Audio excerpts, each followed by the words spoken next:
Ladies and gentlemen, welcome into podcast Room 303. Introducing one co-host with more nuggets than Chick-fil-A, Nick Morahan. Executive producer until we find someone better, Eric Washington. Nobody really knows what he does around here, Nevada Putnam.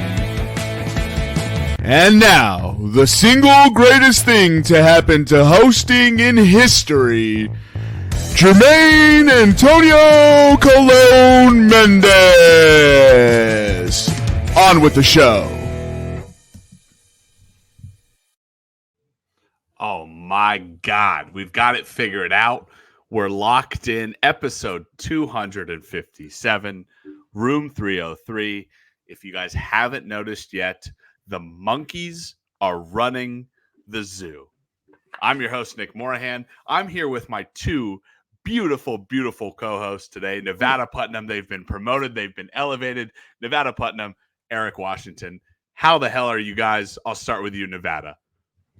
Holy shit, Chris Bryant hit a home run. Back on the injured list for him. Yeah. I'm good. I'm happy to be here. Sorry Jermaine's not here, but I'm sure we'll hear the list of criticisms when he gets back. He will have the best list regardless of whatever list we submit. Yes. Eric Washington, man. How the hell are you doing, my friend? Dude, as a lifelong Mavericks fan, bro, I'm telling you, I'm in a good place right now. It's been great, dude. It's been great, a long dude. journey. Yeah. Some off years. Missing the playoffs last year was stressful, I'm sure. Good thing you had a backup team in those bum-ass 76ers. Yeah, what jersey you going to get, Eric? What jersey? Yeah, dude, I don't know. I'm thinking Kyrie just because he's crazy like I am. You know what I mean? You should get his name, but flat on the jersey. For those of you who don't get that joke, you can DM me and I'll explain it to you. So last week we talked about the Knicks Time Suck Parlay, the fine gentleman to my right and bottom screen, and the one that isn't here, came up with a Time Suck Parlay. That was Joseph Newgarden finished top 3 at the Indy 500. Check. Scotty Scheffler to finish top 5 at the Charles Schwab Challenge. Check. Good job, Nevada. Good job, Jermaine. You guys did great. Hell yeah, Jermaine. Eric, how you feeling? Stars up 2-1. Looking good right now. There's no way this can go wrong, right? Stress, bro. Let me tell you this. As a guy who's hated Dallas sports his entire life, being a Philadelphia fan, what other sports other than the Mavericks, of course. Of course, other than the Mavericks. I have never found myself rooting this hard for a Dallas team. Yesterday, I couldn't even watch the Edmonton Stars game. All right. Edmonton went up 2-0. I turned off the TV. I went to my room. I put my beats on. I was just listening to music, waiting for the updates. I had to go drive around, and then Dallas starts scoring, and I'm fucking losing my mind. And then Edmonton takes the lead again. I was like, oh my God. Thankfully, Dallas pulled it out. But dude. Oh, and then the worst part is I walked into the room. Jermaine's watching the game, and there's no goalie because Edmonton's last 2 minutes of the game, they're down, 4-3? So they're trying to press. They take the goalie out. I don't see who shoots the puck, but they just open net and the puck's going right towards the goal. And I almost had a fucking aneurysm because I thought it was an Edmonton player had shot it. And Jermaine was like, dude, this is what you want. But that's how stressed I was, dude. I couldn't even focus on the game. Like I had to leave the room because I will be damned if we don't hit this parlay because of me. Yeah. So right now, if we were to cash out, the option, if we were to cash out, I love how I'm throwing myself in here. This bet would have lost 4 days ago if I were a part of it. I would have put my bet in. It just would have been like voided. It would have been like DraftKings has taken your $113 based on your betting history. Our cash out option right now is $527. Eric, would you like for me to hit this cash out button? Stars up 2-1. Now I'm not going to do it because you haven't.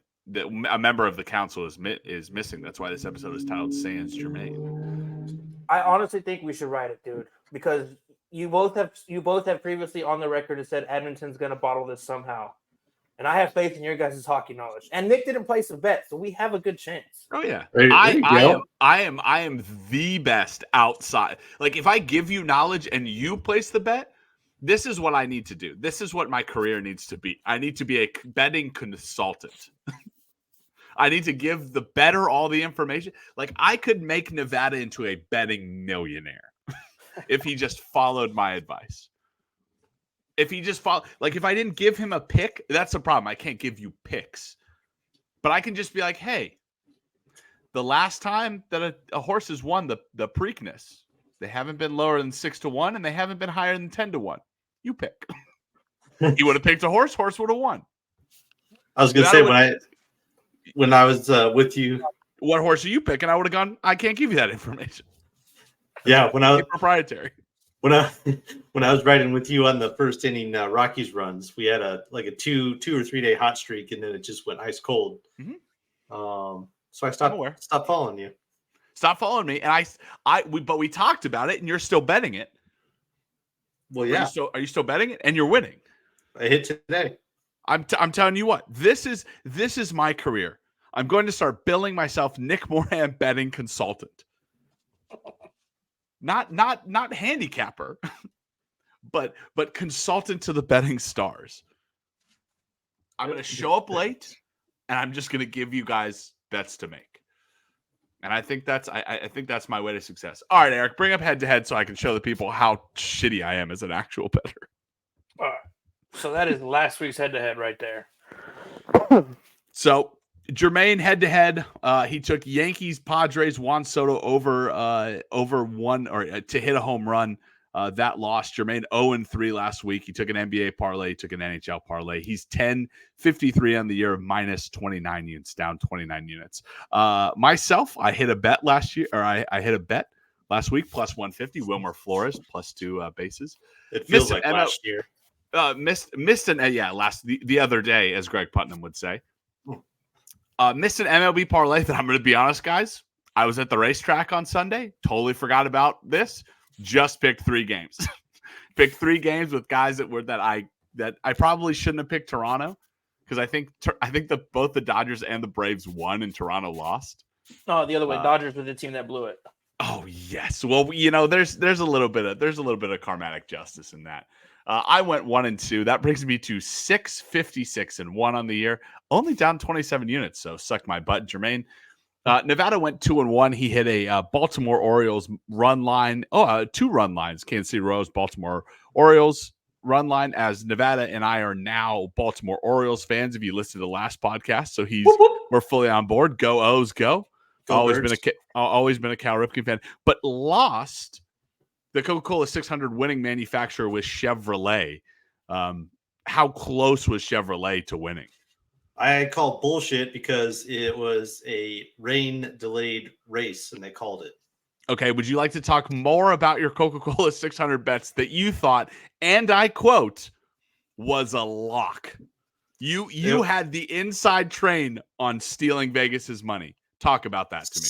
Yeah, I wouldn't say it was a lock, but I was feeling confident and incredibly stressful at the same time. So, for those of you that don't know, Memorial Day weekend is a big weekend for racing. In Formula One, you got the Monaco Grand Prix, very prestigious, albeit boring race. Totally horseshit race. If you win I want to go, but if you win the pole, you win the race. Yeah, If you get a chance, or now we're talking about it, you'll probably see it on Instagram. If you see the graph of the position changes, it's the most boring race in history. It is. Verstappen had a bad qualifying. He started 6th.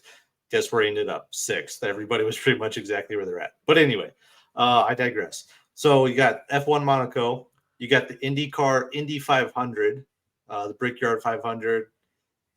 And then in NASCAR, you have the Coca-Cola 600 in Charlotte. One of NASCAR's premier drivers, Kyle Larson, was driving, doing a one-off drive in the Indy 500. So he started that.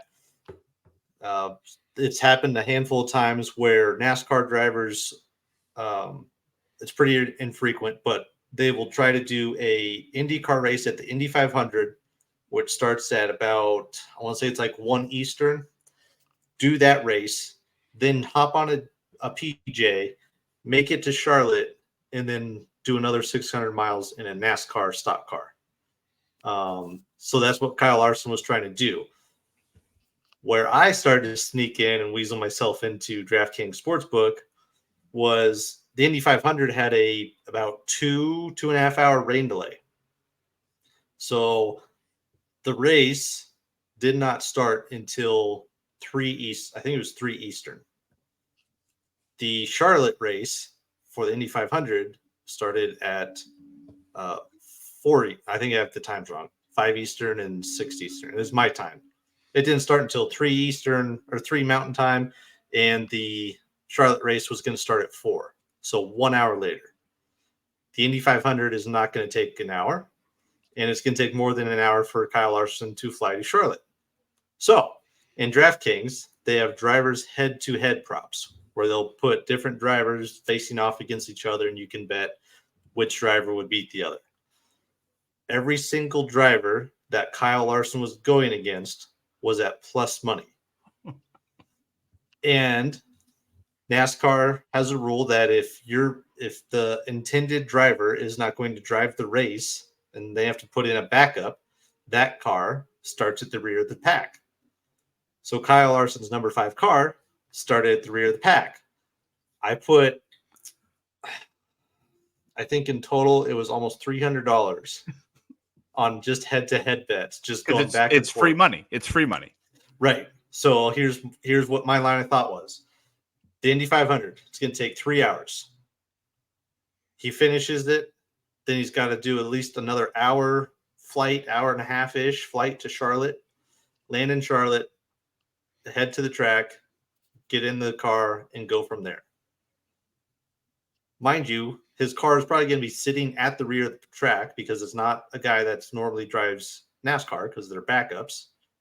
So he's going to have a lot of work to get into to be able to get up there. The thing about it is he has to drive at least a lap for the bet to qualify. I would imagine if he didn't even show up for the 600, they would probably avoided the bets, which they ultimately did. Yeah. Or in worst case scenario, which I was kind of worried about because it almost happened, the Coca-Cola 600 gets delayed, then he's able to jump in and still has, a couple hundred laps to fight it out. So the bets ended up getting voided though, unfortunately, right? Yeah.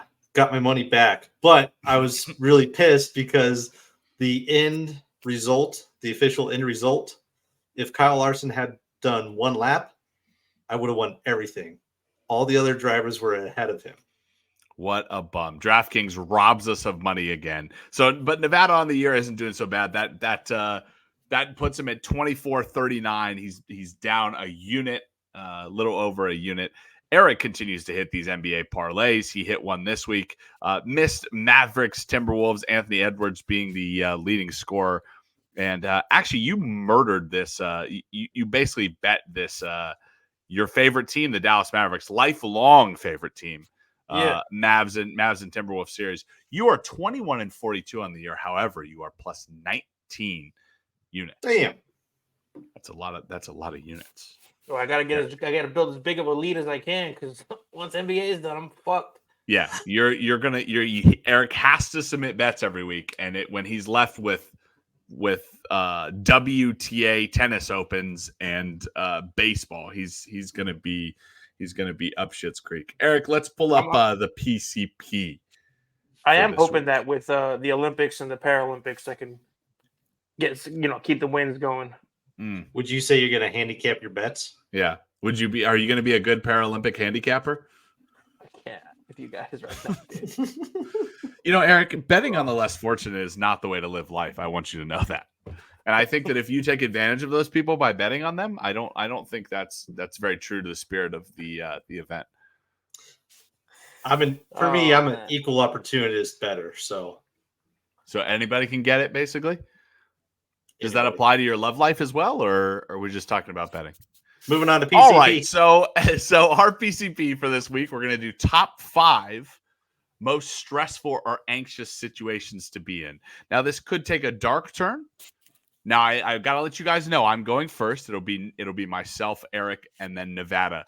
I have taken a funny turn to this. I expect you guys to do the same because I'm not trying to be sad moving into the rest of the podcast. So, with that being said, my first pick, 1-1. I'm going to say the most stressful that I've ever been is in the last leg of a parlay. Okay. AKA Eric. And I just stole that from every single person in here. Honestly, this is what this podcast is about. This is what the people who listen to this podcast, that's the number one clear-cut answer. And trust me when I say I'm already bald, but the little hair that was there is slowly fading away with this damn Stars bet. But the microfilaments. Yeah, dude, I'm just gonna look like Bruce Willis in about a week. But I kind of went with funny now in retrospect, but things that actually happened in my life. So with my first pick, the key word here is unintentionally. When you unintentionally find yourself at the same place with 2 girls that you're hooking up with at the same time. When you plan it, when you invite them to a party and you have the ultimate plan to maneuver it, but when you just show up and they're both there and you're just caught off guard, it is horrible. Is the best response to that just to leave? That is the best response, but that is not what dumb guy logic does. Exactly. So, that's not what you do ever. You're like, I could work this out. I'm just gonna pound shots until I figure this shit out. This will be great. I'll black out. That'll make everybody happy. Yeah. All right. For my first pick, I'm glad this fell to me. Nick, you can probably attest to this, but watching your team in the playoffs, especially if you're there in person. Tell me about it. I was at the Super Bowl, brother. I had to watch my team lose. So I'm going to jump on this because I had a pick that I think is too close to this. I had the last 5 minutes before your team wins a championship, where it's not official yet, and it's you can close taste it. Game, and you're just like, it's right there. It is one of the biggest regrets of my life that when Nevada and I attended, I think I've told this story multiple times on the podcast, but when Nevada and I attended Game 5 of the Colorado Avalanche Stanley Cup, the energy in that place was the most hyped I have ever felt of a sporting event ever. And it's so much hyped that in the locker room before it altered the play of the professional hockey players on the ice, because the professional hockey players wanted to win a game for the Avs fans so bad because they could feel how much energy was in that place. If the Avs would have taken a lead, we would not have ever given it up. The roof would have blown off the then Pepsi Center. Yeah, it was weird. I've never felt energy like that where you could literally feel it's just waiting to pop. It was palpable. All right, second pick on the back-to-back. I'm going to go with trying to make it home before you shit your pants. Damn it. So I'll tell a story now that I don't think I've ever told on the podcast. I have a good buddy who will go unnamed. He has this thing called Hubble Trouble, and he has timed it out. And this is generational. So his granddad had it, his mom has it, he has it. It's called Hubble Trouble. That when he gets this certain feeling in his gut, and it's not just a poop feeling, he gets a different feeling, but a certain feeling in his gut, he knows he has exactly 4 minutes. Right? 240 seconds until poop is coming out of his asshole. He can't beg, bargain, or steal any more time. In 4 minutes, he better be on a toilet or in an area where he'll be fine to do it because it's coming out. It's Hubble Trouble. That's a great pick. Eric, you're up. So with this one, if you really want to find out about the person you're with and you really want to find out, if this is the relationship you want to be in, the most stressful part is waiting on the pregnancy test results. You really learn a lot about yourself right there. You really learn about if this relationship's going to make it or not. Yeah. Enough said. Yeah. Nothing more to say on that. Yeah, either good or bad. I mean, here's to hoping that you guys out there listening get the result you want. I'm not going to say anything other than that. Hopefully, you get the result you want. I'm going to go here with my second pick. I'm going to go. You got a big bet on the table, and the moment before the dealer flips blackjack when they're showing a face card. Oh. That moment where you're waiting to see what the dealer has. Oh, that is just that at the table with your big bet. You're like, I'm gonna get so fucked here. And they always do that. They check and they're like, "Would you like insurance?" And you're like, no. You're like, no insurance. I don't. Always no insurance. Third pick, I'm gonna go. There's stress and anxiety in walking out of a test knowing you failed it. Just know, like I would even say maybe a little bit of walking into a classroom knowing you're not ready, or getting a test and knowing you're going to fail it. You know what, Eric? I'll change it to that if you guys are fine with that. Yeah, I think if you Getting walk a out knowing test? if you walk out knowing that you completely bombed it, you're just like, well. No, Eric, I'm not talking walking into, because I have walked into tests before with ultimate competence. I'm talking about getting the paper, flipping, like looking at the questions, flipping over the first page and going, what's about to be 60 minutes of hell? It's about to be 60 minutes of figure it the fuck out. Yeah, everybody's been there, but that is one, especially if you feel somewhat confident. You're like, all right, I studied. I feel like I know what the gist is, and then you flip it over, and you're like, I have no flipping idea. I didn't even study this. I straight walked out of an OChem test one time in college. Professor was like, I just gave you the test. There's no way you're done. I was like, there's no way I'm going to pass. I was like, I'm going to save my time. I'm going to save your time. You don't have to grade my shitty paper. Like, I'll just retake this class next semester. But isn't that amazing about college, though? That the professor is just like, okay, like, thanks for not wasting my time. Yeah. Like, I got better stuff to do. Can I get a C for honesty here? All right. So this one hasn't happened to me in a long time, but when you're in public and she says, we'll talk when we get home. Dude, you start going through the Rolodex of all the shit you've done. Bro, that's I will. You took one off my list of wait till your father gets home. Oh, dude. Oh, bro. You are glued to that window, and you're just like finding. You're almost like when you're almost calculating the time you have left to see if you can like get good karma, get good faith. Like, what can I do? Dude, and then she starts, then you start trying to be sweet, and she just starts brushing you off. Oh, you're like, it's literally hell. It's literally hell. Like, I'm like, what is? Then you go over your head, and of course we're stupid, so we're like, I have no idea what I did. Like, I have no idea. I have no idea what I said in that one thing when I was talking to my friend at the bar, and she overheard. I have no idea. It was infinitesimal. All right. Well, I get my palms from stop to sweating. I'm gonna move on to the next one. This one is always bugs me when you try to leave on time, but you're always running late for an appointment. You're like 5-10 minutes late, and you're like, I'm just so close. I can almost make this time up. It's different if you're like half an hour late, and you're like, well, it is what it is. But when you're just within that little time frame, it just you're like, if I do 140 on the freeway, I can get there. Yeah. Like, you just become a pro race driver, just trying to zip in and out of traffic and all that. For me, I've never been a fan of this. Luckily, I haven't had to do a lot of it, but getting dental work or surgery done. I've never had an issue. I've never had an issue with the dentist. I don't know. What is it? I don't know. It's just everything since I've been young, where it's, like cleanings now, not really a big deal at all.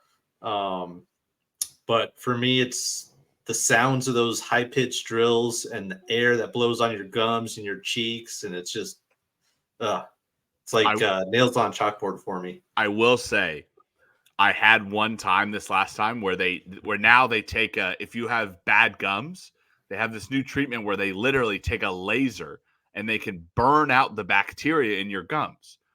And if you even if you don't do anything with your gums, it like saves your gums for 6 months, right? The problem is when you have that bacteria and you have like, I won't say rotting flesh, but you have like Decaying? Decaying flesh. When they burn that stuff off with the laser, that smell is kind of like, you're kind of like, oh, dude, because it doesn't smell bad or like any like burnt meat or anything. It just smells like hot flesh, like just hot skin, and it's gross. All right, that could be another idea. All right, here. I'm gonna go with when your car declines and there's a long line behind you. Oh, that's a good bro. So a lot of places don't take Amex. Yeah.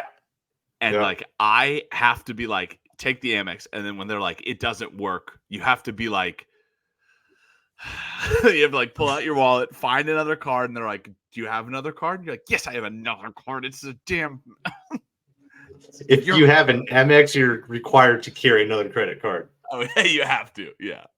Dude, and that's a good everybody's looking at you, and some jackass is like, "I'll pay for it, brother." It's like, "Fuck off, dude! I have money. I don't know what's going on." Yeah, and then you just make it 10 times worse because you're like, "Hey, how about you shut up?"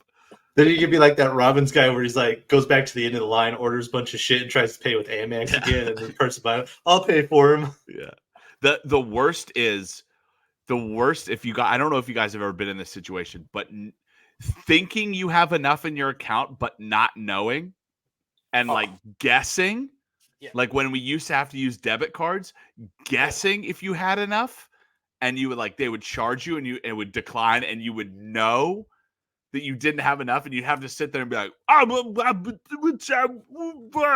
like, been there, done that, bro. Yeah, I'm sorry, I'm giving everybody sweaty palms here. I'll finish up with my last two picks. I'll go.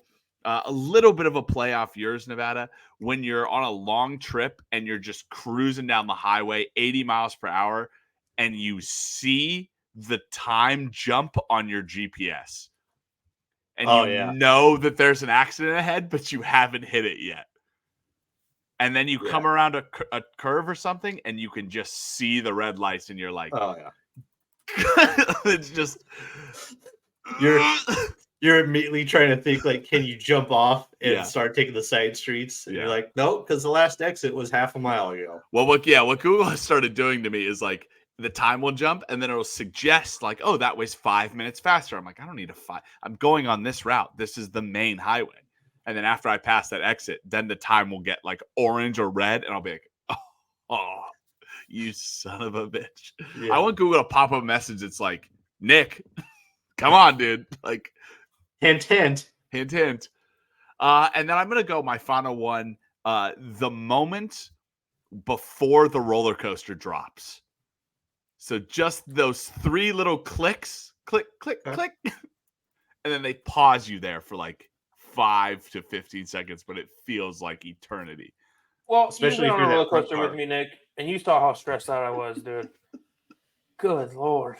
Not a roller coaster guy there, Eric? Absolutely. Look. Well, we took him on the fastest roller coaster in the fucking Guinness World Records roller coasters, dude. In a foreign country, I'm about to embarrass America and shit myself in front of all these fucking little Japanese people. Dude, Eric's so stressed, and Jermaine and I are just cracking up because we took him on the Guinness World Book of Records fastest roller coaster in the world recorded. Oh, so I mean. At the end, you feel like a champ. You feel accomplished. You're alive, But until it stops and the thing pops back up and you get out, dude, It's ulcers. It's just 4 new ulcers just popping the fuck up for me, dude. You just you're hoping it's not like Roller Coaster Tycoon where you're gonna get yeeted off at the top or something. People Save don't the understand. park. We're from the Final Destination generation, dude. Yeah. Okay. Oh, yeah. Yeah, buddy. I can't yeah. drive behind log trucks. Ain't happening. Mm-mm. Right?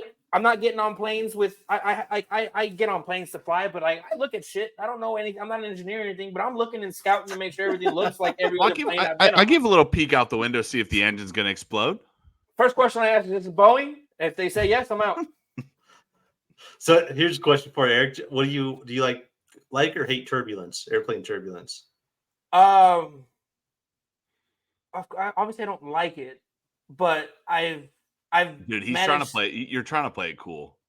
No. I fucking hate it. Obviously, I hate it, but the worst thing is one time it dropped like 1,500 feet in like a second, and that's clammy. You don't know that it was 1,500 feet. That's what it felt like.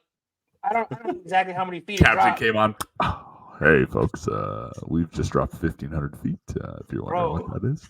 Did you see that plane the other day that dropped like that smell is Eric Washington's pants.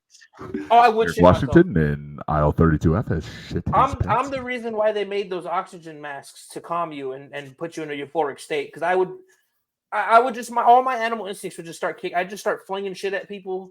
I would just start donkey kicking people in the mouth. I'd be like a buck trying to be broken in, dude. I just lose my shit. Oh my god, that's so funny. I will back up Eric. Or on the Japanese one, they gave a height recommendation. They're like, hey, you can't be taller than 6'5" to ride this roller coaster. So I was like, oh yeah, whatever, 3 inches under it. But when I put my hands, I lowered my hands because I was like, just like Eric said, Final Destination generation. I had to like duck my head. I was like, I'm not getting my head snapped off in this freaking 5'5" country. It's like I knew I didn't like roller coasters. Go ahead. It's like that wild chipmunk ride at Lakeside. Oh, rickety as shit, built in the 20s. You go up and down, and you swear to God that 2x4 is going to lop your head off. Yeah, you get hit in the fucking head by bolts when you're walking under it. Jermaine tricked me. One of the first times I ever went. So I went to roller coasters when I was young, and then I just stopped. So we went to Disneyland, and this motherfucker's like, it's just teacups, Eric. Nothing bad can happen. We get in this bitch. He turns into Mad Max on the thing, just spinning it out of control. Literally, teacup ruined roller coasters for me. I won't ride one with Jermaine as the person next to me. He has to be behind me or 2 seats away from me, but he can't be the person next to me. Can't do it. Teacups are the devil's roller coaster. Teacups suck. Teacups. All right, so my pick, right? Yes. So for my last one, I'm gonna go the drive to the clinic when they say they don't give results over the phone. Come on, man! Wow! Just tell me on the phone, you dickhead. C number 2 of Eric's picks. Yeah. Damn. Dude, have you ever taken an HIV test? If you next time you have the hiccups, go to the clinic, take an HIV test. That shit'll go away just like that, dude. You know how they say scare yourself when you have the hiccups? Just take an HIV test. It's the worst. It's like, dude, geez. I'm either dying in a month or I'm gonna live forever. Well, I have had it, but it's in the Navy, so they just give it to you all at once, and the Navy delivers it typical Navy style, where they're like, they give you this giant report. And honestly, why is it still such a barbaric test? Doc walks in with a Q-tip the size of fucking a ruler, and he's like, I'm like, where is that going? He's like, where you're hoping it's not going? Yeah. I was like, no, sir. You better draw some blood. Yeah. You better ask me to bend over and cough 2 times. This ain't happening. Yeah. Nevada, your final pick. So Nick, when you were talking about the gums and the smell of the burning flesh, it kind of threw me back to a handful of situations I've been in. I doubt you guys have been in it, but that moment right before you force entry to find that decomped body. Oof. Because you know what's coming. Woof. You know it's coming. I will give you a miniature moment of that. It's what I talked to you guys about the other day. Walking in the house and knowing your dog has shit. Yeah. That's and then I think the stressful part comes in. We're like, all right, where is that fucker? He better not been on the bed. I'm gonna kill him. I swear to God. Kill him. Well, and then this one, someone's actually has done that. I can only imagine. I don't like cops and firefighters. Hats off, ultimate respect. If I see a building that's on fire, listen, I'm gonna do some thinking before I just run into that motherfucker. Listen, Eric started it. If Eric sees a building on fire, he started it. Yeah, if I'm in the vicinity, chances are. Yeah, he started it for the insurance money. Don't let him tell you anything different. Because some guy stole my iPhone. That's right. Oh Jesus! Shout out. All right, Aaron, can you read the picks back so we can hear how Jermaine's list was so much better? All right. So top 5 most stressful, anxious situations to be in. Nick had the first pick. The last leg of a parlay. Everybody can relate to that. Moment before dealer flips when they're showing a face card. Getting the test and knowing you're going to bomb it. On a long trip and you see the time jump because of an accident. And the moment before the roller coaster drops. Man, I got sweaty palms just reading this. I had the second pick. Unintentionally, it can't hurt you, Eric. It's a list. Unintentionally being at the same place as 2 girls you were hooking up with. Waiting on the pregnancy test results. When you're in public, and she says, 1B. We'll talk when we get home, and then has a piss poor attitude the rest of the time. A card declining in a long line, and then the drive to the clinic when they say they don't give results over the phone. Nevada third, watching your team in the playoffs, especially if you were there. Trying to make it home before you shit your pants. That's a lifelong battle for me. When you try to leave on time but always running late, trying to make up the time. Dental work or surgery, and then the moment before you force entry to find a decomposed body. Oh, yummy. That's dark. That's yummy. All right, so Eric, have you seen the Blind 5? I have not. No. Okay, so here's what we're going to do. Nevada, you have the Blind 5, correct? I do.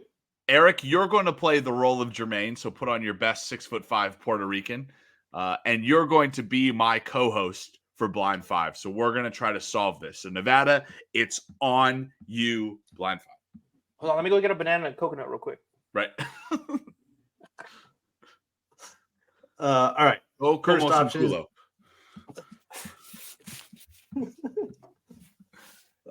First entry is going to be Chuck Norris. Ooh, 80s action stars. Chuck Norris can never beat in a fight. Well, Nevada and I aren't on this list yet, so. The biggest way to get Eric hot is just to say that you can beat him in a fight. Never even come to that. I would put Chuck Norris at 4. Yeah, his jokes aren't that funny, and his movies kind of suck. The jokes aren't he doesn't make the jokes, Eric. Well, they're not. The jokes about him aren't funny. Okay, we'll put him at 4. Eric, you good with 4? I would put him at 5, but Nevada's always up to something. So 4. He's always up to a little something like a sneaky little snickerton. All right, Nevada 4. We'll put him. We'll put Chuck Norris 4. Okay. Next up is going to be Clint Eastwood. It's 90s action stars. Old racist white guys. Old racist white guys. If Ted Danson's on this list, or not Ted Danson, who's the freaking guitarist, Nevada? Ted Nugent. Ted, yeah, Uncle Ted. Clint Eastwood. Oh, I do like Clint Eastwood, but not that much. What do you think, Eric? Dude, I wouldn't go any higher than 3, but I'm thinking about putting him at 5 because his last 7 movies have been trash. Yeah, but if you look at his other $1 Million Baby, Gran Torino, yeah, all of his early Western movies. 3. I'm cool. I'll say 3. Yeah, we'll say 3. I'm with Eric. Old racist white guys. Alrighty. So you got him at 3, correct? Mm-hmm. Yeah. All right. Let's go with Morgan Freeman. Oh, old racist white guys, dude. Old racist guys. Is this just famous older actors? It's just old guys. Yeah, guys that were popular in the 80s.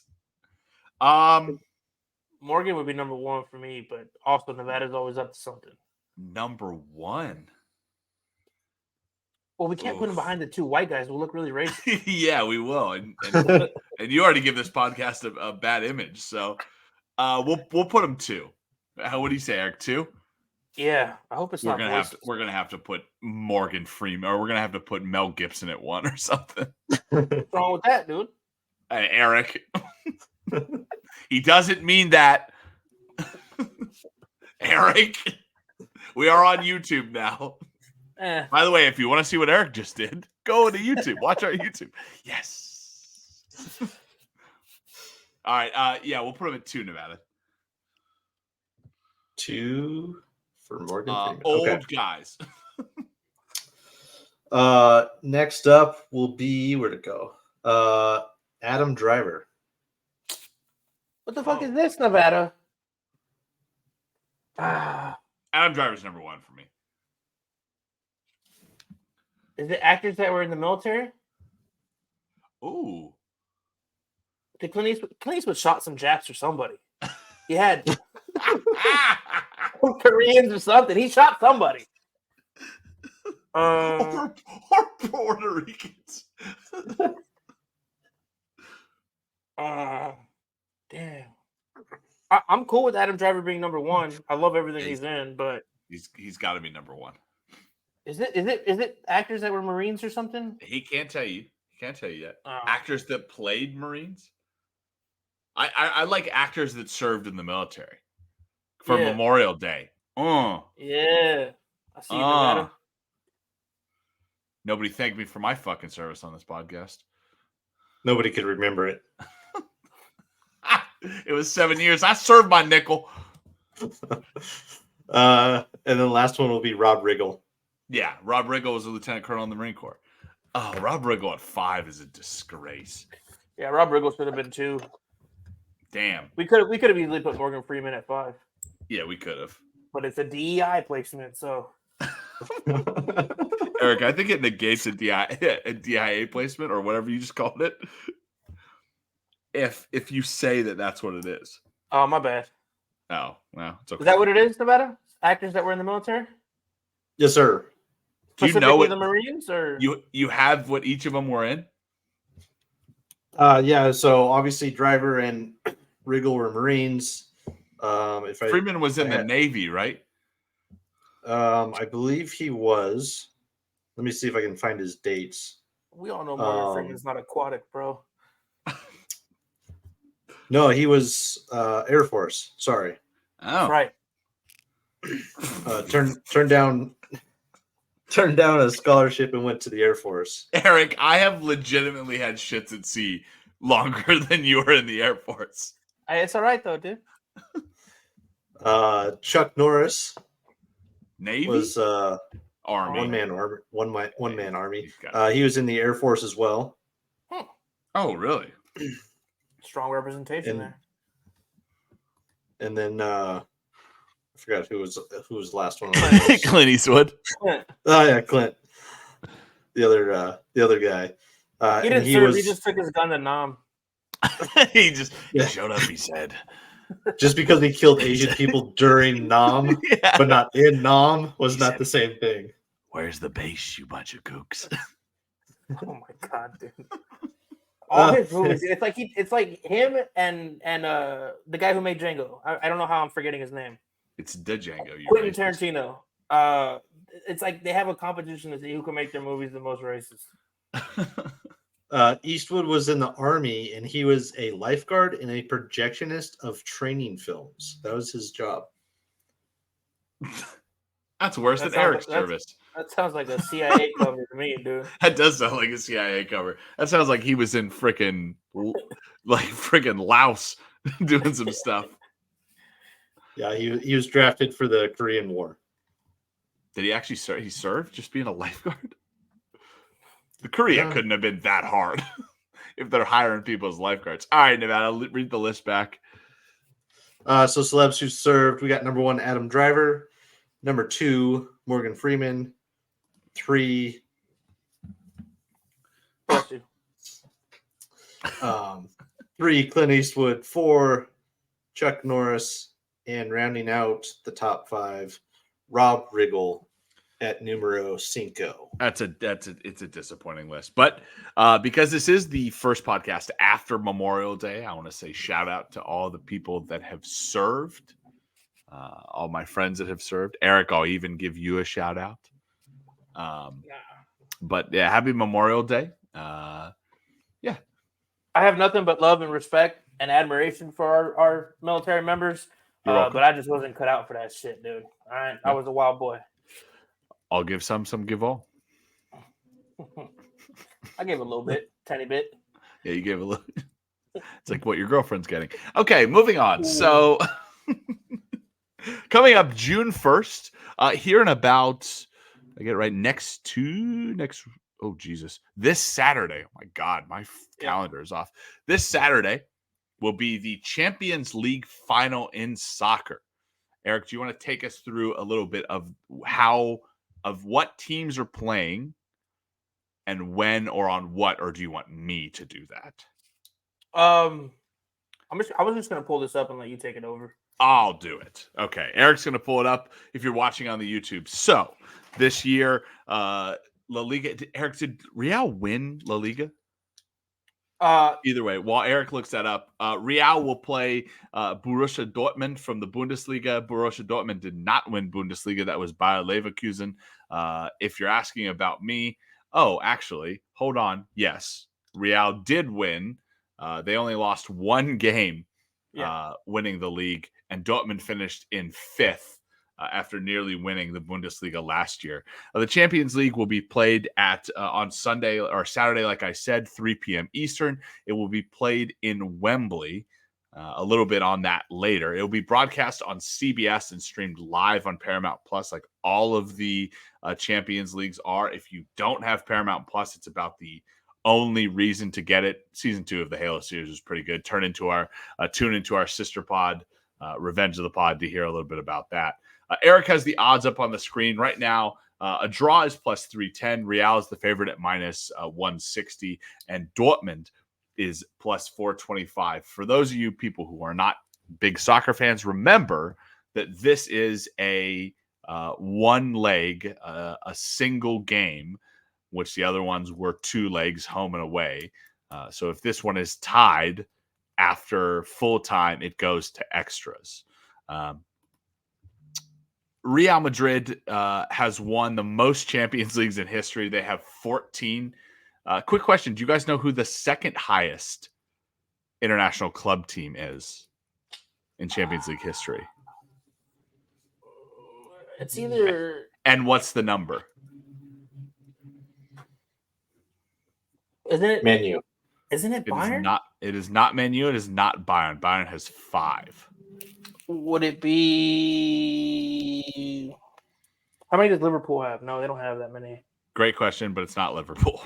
I don't know the answer, but it's not Liverpool. It's either Milan or Ajax. Well, which Milan? Wouldn't it be Inter? It is AC Milan. They have 7. They have 7. Dortmund, they have 7. Dortmund, for comparison's sake, has 1, which they won back in the 1996-1997 season. Madrid, of their 14, the last one came in 2001-2002. To get here, Real Madrid finished atop Group C, which included Napoli, Braga, and Union Berlin. They then eliminated RB Leipzig, Manchester City, and Bayern Munich on some bullshit. Dortmund finished top in Group F, which was dubbed this year's Group of Death, with PSG, AC Milan, and Newcastle as the other 3 clubs. They then eliminated PSV, Atletico Madrid, and PSG again to make the final. A couple of really a lot of good players to watch in this. If you're watching from the Real side, like Toni Kroos, Vinny Jr. If you're watching from the Dortmund side, Mats Hummels, Marco Reus, can they finally get their Champions League? Linking it back to the last time Dortmund was in the Champions League. The last time Dortmund was playing in a Champions League final was in 2012, 2013, when they lost 2-1 to Bayern Munich. That game was also the last time that this game has been played in Wembley, gentlemen. Eric, based on what I've said, do you have anything? Actually, let me run through this last thing before I ask what bets you have for the final. The head-to-head in the Champions League, they have played 14 games in total. Dortmund and Real Madrid. Real has won 6, Dortmund has won 3, and there has been 5 draws. Real has outscored Dortmund 24-19. The last time they played, they actually had a run of playing a lot, but the last time they played was in the Group H in the 2017-2018 Champions League, in which Real Madrid won 3-1 and 3-2. They played in 2016, 2017, the last time they played in an elimination game was the 2013-2014 quarterfinals, in which Real Madrid won 3-0 in the first leg, and then Dortmund won 2-0 in the second leg, but it was a Real Madrid aggregate win. They have never played higher than the semifinals. That being said, Eric, do you have any bets for people to watch out for? Like we talked in pre-show, and you were just mentioning, finals are tough, man. Especially the last 4 or 5. Not always the team that you think is going to win is going to come out. It's about the focus that day. Dortmund at plus 425. It's good money. Yeah, it's crazy. Good money. It's crazy value. And then I would stay away from anything overtime related. We haven't had an overtime in 5 or 6 years, or extra time, I should say, going to penalties. So definitely, you want to make sure you take a bet with the game. But anything, if you think Real is going to win, bet Real 1-0. If you think Borussia is going to win, bet Borussia 1-0. Anything like that, low scoring game. A lot of prop bets. Right now, the hottest player, I would say, and I can pull this up, but Jude Bellingham. If there's he's an anytime goal scorer at plus 140. That's his old club. He's on a tear right now. He's in fine form for the Euros. All these players should be in fine form for the Euros. But you can't go wrong with Jude Bellingham at plus 140 to score a goal. That's actually one that I was thinking about taking for my head-to-head. Here's what I want, Eric. I want Jude Bellingham plus 450 to be the first goal scorer. Mm-hmm. Can you parlay that with last goal scorer? As him as well? Yeah. Let's see. No, you can't. Okay, because they understand that I could do, because if he only scores 1 goal, then I'm basically getting doubling down. I'm basically getting 1,600 odds. I think he's going to be the only goal scorer. So if we go to that, if you guys can find it on your site, I want Jude Bellingham first goal scorer, and I want Real Madrid to win 1-0. The last, like Eric was saying, the last 4 Champions League finals have finished 1-0. And the under has hit on every Champions League final since 2017, 2018. So total goals in regular time, under 2.5 is plus 115. Crazy. Hammer it. I would take that. I would put $100 on that easy. Eric, what does an under? What does an under 2.5? Okay. A Jude Bellingham anytime goal scorer and a Real Madrid to win. Of course. Just money line? Yes. You say it can't be parlayed? It can be parlayed, but I can find the odds, and if your website lets you do it, that's a solid pick, man. Yeah, so that's gonna be my parlay for the game. Under 2.5, Jude Bellingham to score, and Real Madrid money line. How does that not let you parlay that? Because it's all because it's probably not same game parlay bets. You probably have to go in and click the friggin' same game parlay bets. But that's my, if you can find that on your site, or if you can find it on DraftKings under the same game parlay, that's definitely something that I would take a look at. Nevada, do you have any bets for the Champions League coming up? Eric kind of touched on it. The under 2.5. I was looking at the the lines for that. Like you Mhm. said, plus 115. I think that's a pretty juicy one. And then I was also, let me see if I can find it again. With that, whichever way you slant, either Dortmund or Madrid, I would probably, you might even just hedge some bets. Whichever way you want to go, you can go 1-0 Real Madrid's plus 600. You could go 2-0, which is still plus 600. Or if you like Dortmund, 1-0 is 1,300 or 2-0 is 2,200. So kind of like you guys have mentioned, it's finals tend to, as you guys were saying in the pre-show, they tend to hit the under more often than not. So I think those would be the two that I'd be looking at, under 2.5, and then whatever strikes your fancy as far as the exact score. Also, if you think, I mean, Eric, how many of these are you saying that these games, the last one to go into extra time was these matches don't go into extra time, right? That's what you're saying. So the last one to go into extra time was Real versus Atletico in 2015, 2016. Okay. Yeah, that makes sense. And then before that, it was a 2011, 2012. I mean, it's happened since 2000. It's happened 4 times. Yeah. So it's not something that happens often. Both teams to score no is plus 120. I mean, I'm just looking at value here, right? Real Madrid to win 1-0 plus 700. Yeah, Take them 2-0, even if you don't think it's going to be 1-0, 2-0, because they are a badass team, plus 700 for 2-0. Yeah.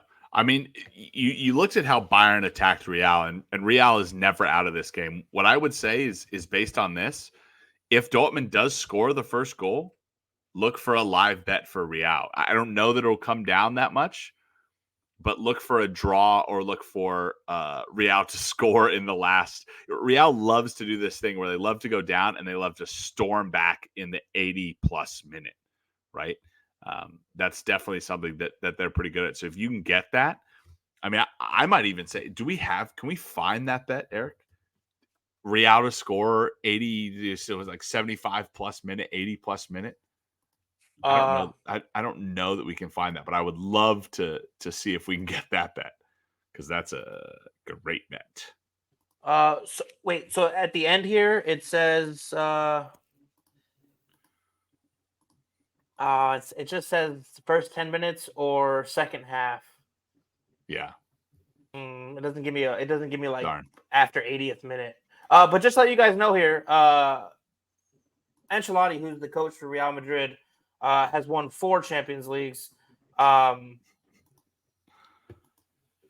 Unbelievable! I can't believe I can't believe Real Madrid. But anyway, he's won 4, and all his games have been under 2 goals. So there you go. Yeah. Perfect. I think we're hammering this under here. Yeah, that means it's going to go over if I bet it. So, the last time that let's see if we can find this. The last time that a German team played a Spanish team in the final, Real Madrid beat Bayern Leverkusen 2-1, and that was in Glasgow, Scotland. So there you go. Damn.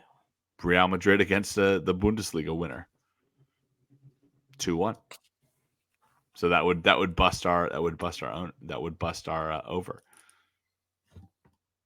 I think the game's just changed, man. We've seen these tight contested finals, even with kind of a parity between the talent level. Like when Ajax played what's their face, Ajax was Liverpool. They were wildly, you know what I mean? They were wildly underrated or underdogs, but they still kept it 1-0. Like it's just been hard fought. It's just been hard fought.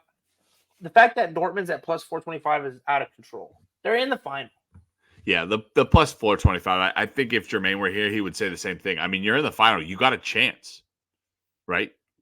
425 is crazy for Dortmund. I don't think Dortmund's going to win. Actually, I'm going to be perfectly honest. I don't want Dortmund to win because I'm in a personal hell right now, especially since Bayern just agreed to have Vincent Kompany be the head coach, which is we can talk about that at a different time when it actually becomes official. But that is crazy.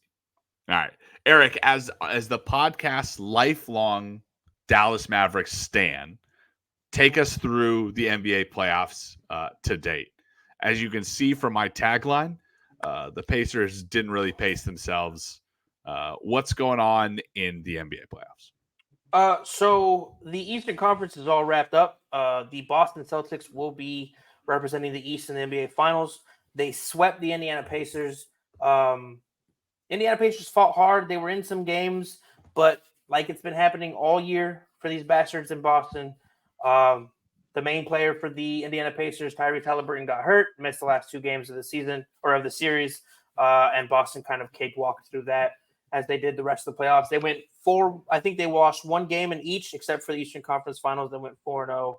I was looking for odds. They don't have anything yet as far as finals, but they do have, if I can get it pulled up here, the Boston Celtics are the favorite to win it at -225. Now, on the Western Conference, we are currently in Game 4 between Dallas and Minnesota. Dallas is down 2.7876, but they have a 3-game lead on Minnesota. They swept the first 2 in Minnesota, handled business in Game 3, and we are in a close, tightly contested game right now. Again, 78-76 at the start of the 4th quarter. A lot of people wrote off Dallas, man, but they've showed up, and they have the first half leading scorer in the NBA in Luka, and they have the second half leading scorer in the NBA in Kyrie, and they've been getting crazy production from some of the players they traded for, Gafford, PJ Washington. They brought in Derek Lively through the draft. It's, as a lifelong Mavericks fan, you love to see it. Nobody respected us. We were dogs. Everybody said we had no chance. But here we are, up 3 games with the potential to get the sweep and set up a date with the Boston Celtics in the NBA Finals. Now, I think this is going exactly like we thought it would go. Now, my question to you is, as a baseball guy, I have watched multiple hot teams crush their way through the playoffs, only to sit for, 5 to 10 games. 2007 Colorado Rockies, just to sit for some amount of time, a week, and blow it. In basketball, is it the same thing, or do you, as the team, want to get that series over with so you can get the maximum amount of rest possible? It's a tough question because I think you want the rest, right? You want to let your body heal. Luka's banged up. Kyrie's had a history of injuries. Derek Lively has the neck strain. So you want to handle business to get that rest. But now there's even more pressure because Boston's at home chilling. So now you don't want to drag this out to 6 or 7 games when you have it locked up right here. And kind of like baseball, I stay hot, right? You take a couple of days off, you cool down, you get a little rust. You eat some shit you shouldn't be eating, fucking on some girls you shouldn't be fucking on, and then you lose the NBA Finals because you're fucking around. So I'd rather just get right into it. I feel like it's the same in every sport these days, right? Players are injured. Players are banged up. If I'm a player in any finals, like, I just want to play. I can deal with whatever I have going on in the offseason. The more I rest, the more I sit, the more I'm not in game action, I feel like they kind of get, like, they don't come out as, like, fluid, as good, that this, maybe, I don't know, like, I would love to have somebody on that would know about this, like a team trainer or something, but, like, you sweat when you sit and you're not in game action, you swell up, you get tired, things get, but if you're just playing game after game, you can kind of suffer through it a little bit. Yeah. So it's tough because, you don't want to cool off, like you said. But you want to, like, for a team like the Mavericks, who Derek Lively has been super important, that rest is necessary to get your players healed up, right? In my opinion. But who's to say that guy's going to come back and give you the same production level? Because it's still 3 days rest. It's not like you're getting a month off to heal your body. You're getting a couple days. Sometimes soreness lasts longer than that. And also, I've heard a lot of players say this, especially in the NFL. The hardest part about the week leading up to the Super Bowl is the media bullshit, is the media requirements and all that nonsense that you have to go through. So are you even really resting? Yeah, that's true. And yeah, I guess you got to get you get in your head with that media stuff and just yeah. I never been there, so there's to say. All right, Nevada. Let's take a flip side of the coin then. The other, you're a lifelong Dallas Stars hater, if I remember correctly. Take us through how the NHL conference finals are going. We are currently in Game 4 in the East. The Rangers and the Panthers is currently tied 2-2. About 10 minutes left in the third, so we'll see how that one ends up. Rangers lead the series 2-1. It's been a very good series, physical series, kind of what we expected for this series. I don't know if you guys have been paying attention, but there's a lot of talk about the Rangers being the team of destiny this year, in conjunction with their 94 Cup win. Have you guys heard the similarities? That's the whole Mark Messier bullshit, isn't it? So, I mean, yeah, but what I mean is no. What I mean is I saw something on social media and I went, ah. In 94, the last time the Rangers won the Cup, they won the President's Trophy. This year, the Rangers won the President's Trophy, most points in the regular season. In 94, there was a solar eclipse and an earthquake somewhere, wherever it was. 2024, solar eclipse and an earthquake, somewhere specific. I can't remember. They 94 and 24, both of them won their first 7 games. Both of them lost. I believe it was game 1 of the conference finals 3-0. Both of them had a trade. Their last trade deadline acquisition scored the overtime goal in game 3 of the conference finals. Let's see what else is there. It's very eerie. They're basically on the same tracks. So this is just coming to light now, Nevada. No, I could have lost so much money betting this already. Yeah, it started. I think it started towards the end of the first round where they started seeing like, hey, this is like 94. Bro, if shit like this was true, the Phillies would have won the World Series. And what was it when they said there was something about like a recession or some shit like that? And every year that the Phillies have won the World Series, the Phillies won't win the World Series because you touch yourself at night. Okay, right.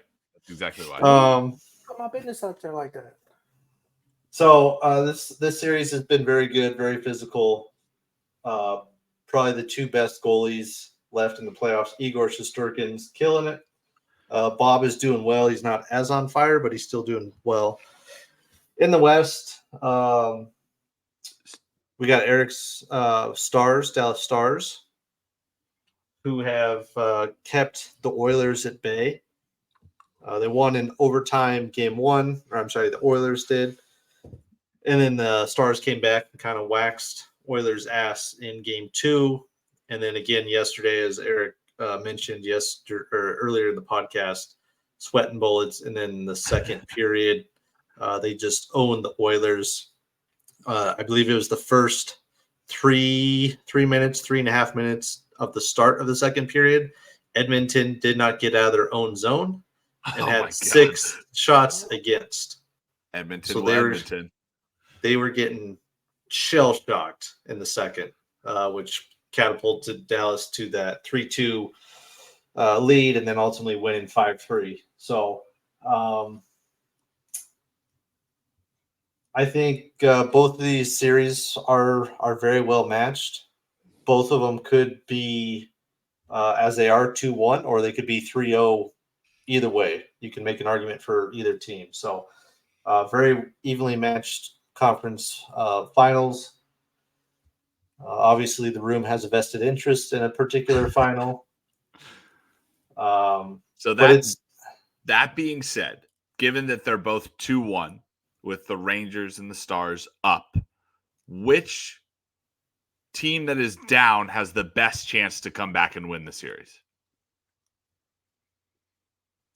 Right now at 2-1? No, I mean in the future at 2-1. Well, I was gonna say because it's been talked as far as like which one goes if Oilers and Florida goes down 3-1, who's the most likely to return from? Well, I'm 3-1 not down? talking about that But, right now. That would be a talking head conversation. I'm asking resident Room 303 NHL expert right now at 2-1. Who's the best team to come back and win this series?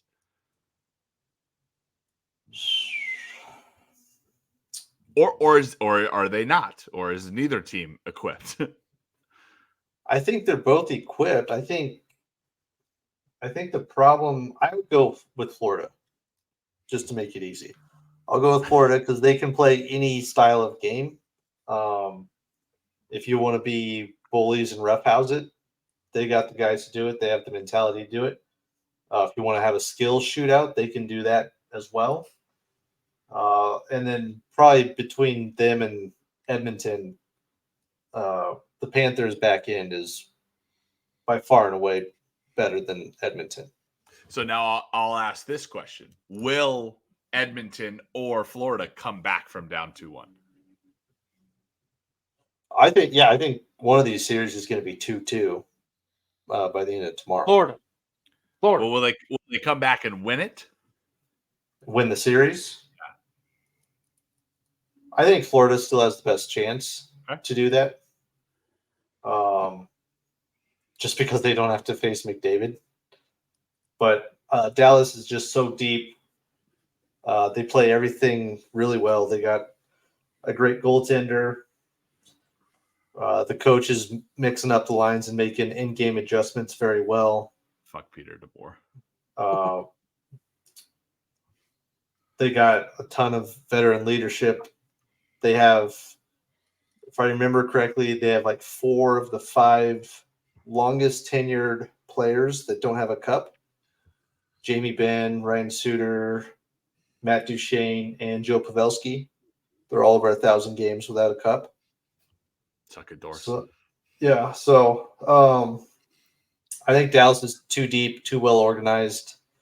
If you shut down McDavid and Draisaitl like they did yesterday, like anyone has done in McDavid and Draisaitl's playoff runs, it's really hard to do. But if you do that, I heard the stat today in the playoffs, the Oilers are like 2-8 when McJesus and Draisaitl go pointless. So, I would even say that the key to the Oilers is, and I think I heard this a couple of playoffs ago, McDavid and Draisaitl they're going to assist and they're going to score. You just have to hold lines 2, 3, and 4 to not scoring, and you'll be fine. Well, and that's the problem Edmonton's running into is their 2, 3, and 4 lines are not helping. Always. It's why we tell Eric that with the bet that he made, Edmonton will Edmonton. Edmonton is conducting a multiple-year experiment in which they try to see, can 2 players carry our team to every single Western Conference Finals and lose? Yeah, because Edmonton does have guys that could pick up the slack. They just aren't, and I don't think they will against Dallas. Yeah, I mean Dallas came out in the first round a little shell-shocked and were down 2-0 quick to Vegas, but they turned it around and shut Vegas down. Second round, they shut down the Avs. Same thing. Right. Here we are now in the third round with the finals, and they're starting to figure it out and starting to shut down McDavid and Draisaitl. So the last 2 cup winners, and now Canada's last threat to the cup that they haven't won since what was it? 95, right? It's something weird, something stupid like that. Might be 93. 93. Yep. Yeah. 93. Montreal. Montreal. Yeah. Fucking Quebecois. All right, so, Nevada at pre-show. So Nevada says Florida has the best chance to come back.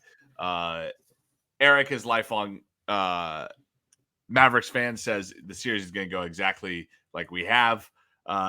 Nevada, to end the series, you have a Shiloh Sanders story, or to end the series, sorry. To end the episode, you have a Shiloh Sanders story that you're going to drop on us live on the pod. Right. So live reaction. I don't think you'll be the last one, Nick. You have the last story that we'll get to in a minute. But Shiloh Sanders, I believe he's the oldest son or the second oldest of why am I drawing a blank? Deion Sanders. He is the starting safety at University of Colorado. Eat ass. Buffaloes. He's got NIL deals because he's a Sanders, but just came to light the other day. I believe it was yesterday. Shiloh Sanders filed for bankruptcy. And you may say, well, that's kind of odd. He's a 20, I think he says he's 24, which is kind of odd. This dude's 24 and he's still playing college football, but whatever. He oh Jesus. He filed for bankruptcy. It looks like it was in December of last year. In the filing, he said he had just over $450,000 in assets. That doesn't necessarily touch on the NIL stuff because that has it valued at a little over $1 million and some change. And you may be thinking, well, so what? College kid starts getting into NIL money. It may happen to some kids where they're like, fuck, I'm broke. I have to declare bankruptcy. Well, the wrinkle comes in. He was basically sued and fined liable to pay $12 million to I believe his school security guard when he was in high school.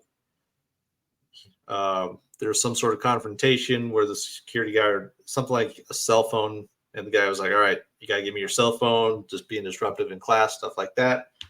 Shiloh was like, fuck you, tuned him up to the point where he had to have neck surgery and had cervical spine surgery.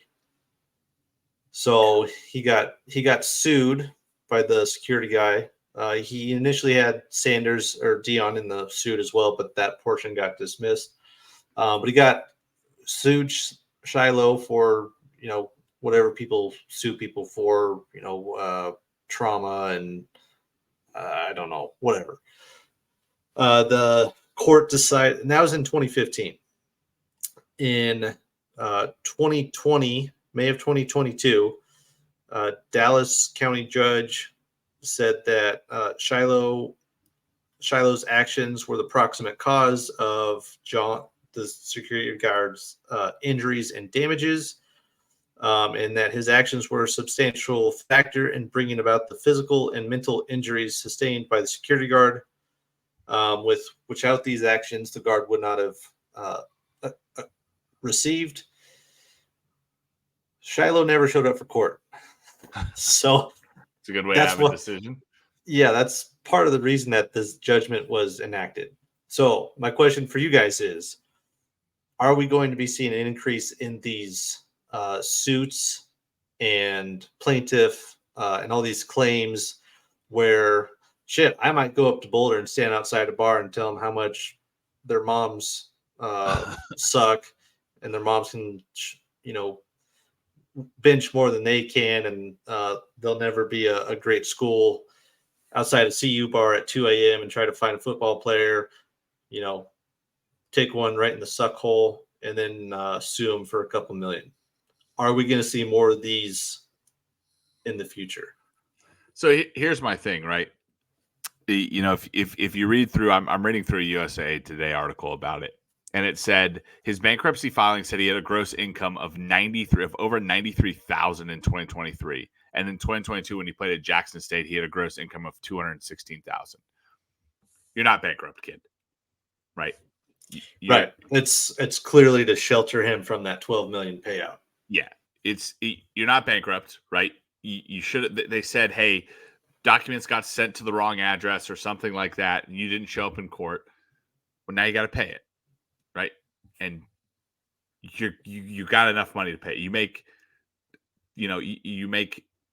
250 over close to $200,000 a year. You don't need to declare for bankruptcy. I think in his thing, it said he has a Mercedes valued at over 75,000. Yeah. He's got a couple cars. and over $450,000 in assets. Right. I have a hard time buying they mailed it to the wrong office. Like, no, Yeah. your lawyers know how to get a hold of the court, or the court can get a hold of them. That you can do any online search and be like, hey, is so Esquire still at this address? Cool. That's where we're going to send some documents. This is not sneaking up on you as his attorney. No. This is something by and you know what? Maybe Shiloh didn't know, right? Maybe he didn't. Let's assume the best, and let's say he didn't know. Let's say his attorney was like, "Oh, don't worry, we'll play this out." And maybe that's what they're doing right now. Maybe they'll get to play it out, and they'll get him to settle. They'll get the security guard to settle for less money, right? Yep. But you kind of got to show up. Well, and I don't know if you guys saw it. The Florida, I have it right. Florida QB transfer that went to Georgia is suing the Florida coaches and a booster for, if I'm not mistaken, $14 million for basically an NIL deal that fell through. Yeah.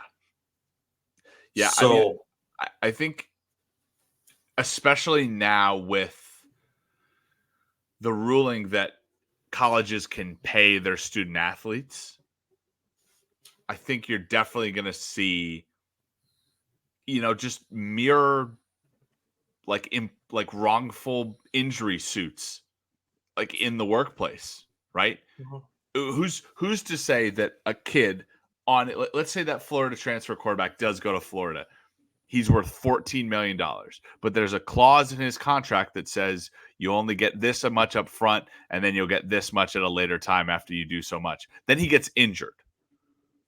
Who's to say that he doesn't sue the university to say, hey, through your actions, like, you recruited me. If you hadn't recruited me, I wouldn't have gotten injured, blah, blah, blah. Like, lawyers will do anything. Go down the line and say, I think we see a lot more of that kind of stuff where it's like, guys suing schools over injuries, or guys, suing.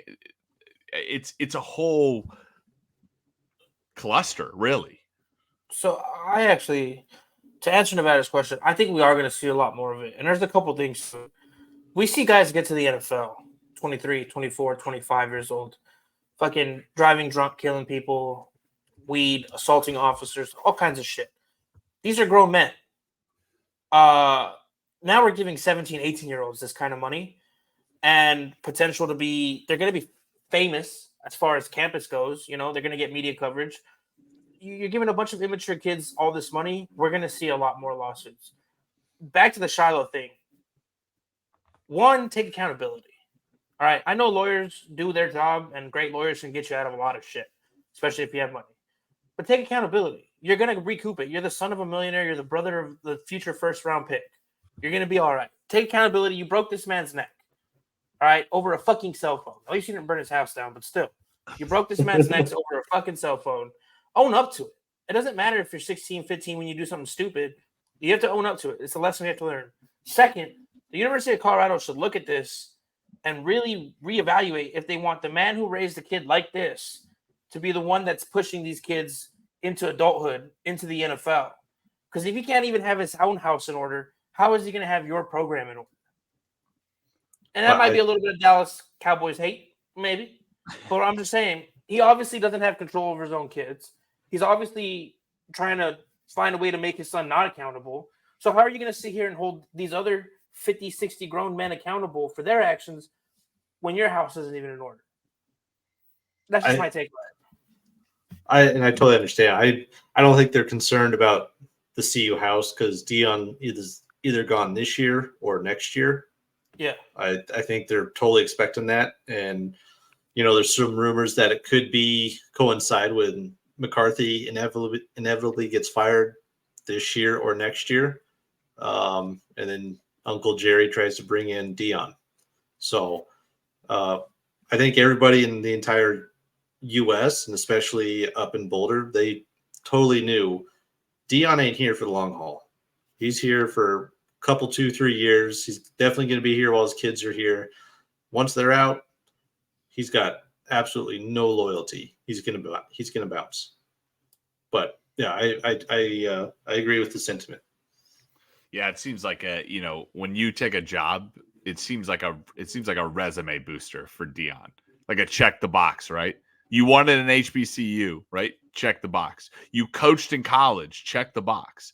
Now Uncle Jerry can come down and say, look, he's got the bona fides, right? He can attract media attention, right? Why not get him as a coach, right? He's out of a job. So, yeah, I don't know. I think that it'll be pretty interesting to transition. Speaking of being awful at your job, do you guys want to find a job where you can get paid $300,000 and be considered year over year as the worst or second to worst in your entire company and still Tell me more, continue to Nick. work, even though the clients hate you and openly call for your firing from that company? Where do I sign up? That's what anybody would say. But unfortunately, and this is how we'll end the podcast, Angel Hernandez, the MLB will have to find another scapegoat because Angel Hernandez has officially retired immediately. The league and him reached a settlement that his contract will end immediately. And Angel Hernandez, for the good of for spending more time with his family, his press release said, is leaving the sport of baseball. And baseball will have to find a new scapegoat for when umpires call bad. How much of this do you guys think was because MLB was sick and tired of the distraction that he has caused in the first quarter of the season? It's a huge part. It's a huge part. And that and the robots are coming. I don't want the robots to come. Yeah, I think I don't know how much he paid attention to the mass public shaming him and him being the butt of all the jokes. Obviously, it's going to make its way to the offices for the MLB. But yeah, 100%. This isn't a I miss my family. It's getting a little hot under my ass. And we've agreed that I'm going to retire because I miss calls and I miss my family. Yeah, anytime I see that, like all of these things come out, and it's like Hernandez is saying I wasn't forced out. Hernandez's attorney was saying he wasn't forced out. MLB is saying he wasn't forced out. It really reminds me of like a corporation when like the CEO is like he resigns and he's given a severance package, but it's like when the company was doing poorly in like margins. And it's like, no, he resigned. It's like, well, was he asked to resign? That's kind of what this gives me shades of is them calling Angel into the offense and saying, hey, we'll take your resignation whenever you're ready to give it, but it needs to be given in the next day or so. Yeah, it's wild. Professional refs have, man, maybe outside of judges, they've got like the most protection for their job. Yeah. Like NBA refs, I know Jermaine and Eric talk about the 2-minute report every now and again, and how that one can just, I think the intent behind it is good, but I think it probably leaves more questions than answers. We're like, what? No, what the fuck are you thinking? Obviously, Angel Hernandez stuff. The no PI call for Jermaine Saints. I don't know. Refs have a pretty cush job, and I'd love to weasel my way into that. The MLB umpire salary ranges from $120,000 to $450,000. Angel Hernandez had been doing it for 33 years. I guarantee you he was making in that upper portion. So think, up towards $450,000 to be continuously the worst in his profession. It is truly a testament to the American dream. It is. It's impressive. So end of an era, but it'd be good to get him out of there so that way Well, I don't know if it's good for the MLB because now they're not going to have that media attention. Yeah, maybe I guess not. we'll find out. Now they'll have to market their own players. Oh, God. All right, do you guys have anything else for the 10s and 10s? No, sir. Go Mavs. So the first ever episode with us three and not Jermaine is about to conclude. Please follow us on social media, Instagram, X. Please follow our sister podcast, Revenge of the Pod. Those guys are doing amazing things, talking about everything pop culture. For myself, Nevada Putnam, Eric Washington, and the absent Jermaine Colo Mendez, have a great week. Thanks for tuning in.